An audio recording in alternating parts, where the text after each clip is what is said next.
Hello viewers, this is your SSK and today we have an interesting story from Chandamama and the name of the story is The Scholar Remembers His Native Dialect.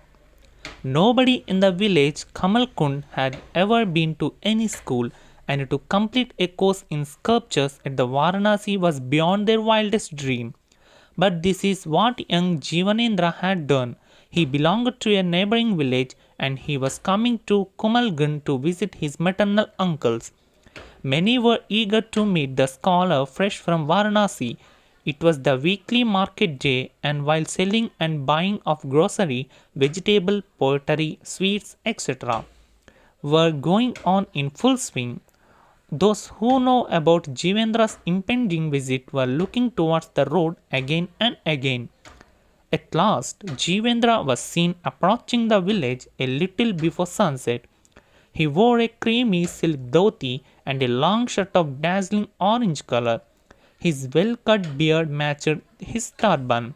He looked more like a bridegroom than a scholar. With a beaming smile, he blessed those who bowed to him, placing his right palm on their heads.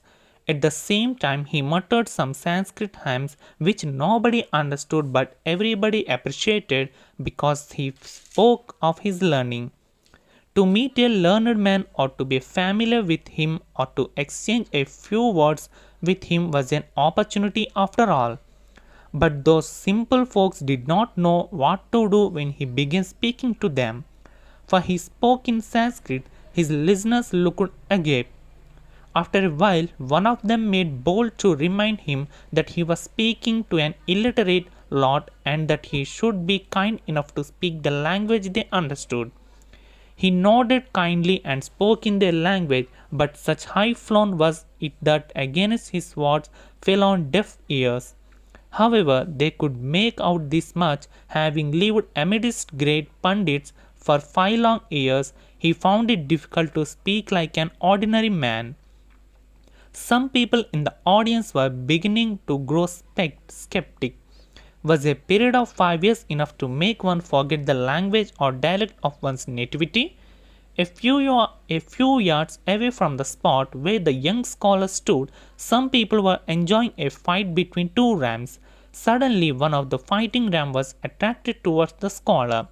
Probably his dazzling robe provoked it to the challenging him instead of other ram for a change.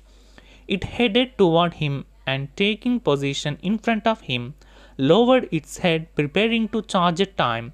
But the young scholar, accustomed to bless any head that bowed to him, raised his right hand and a necessary gesture. Even though some anxious voice cautioned him to move aside, he did not pay heed to them, and next moment the ram gave him a lusty whack. Falling flat, the scholar now instantly started abusing the animal in a dialect that everybody understood without the least difficulty. By the time he stood up and grew conscious, then he had deviated from his form. It was too late. We are sorry that the naughty ram did not know how to behave with you, but we are also happy that you have not forgotten your native tongue altogether, commented a witty man with a twinkle in his eyes.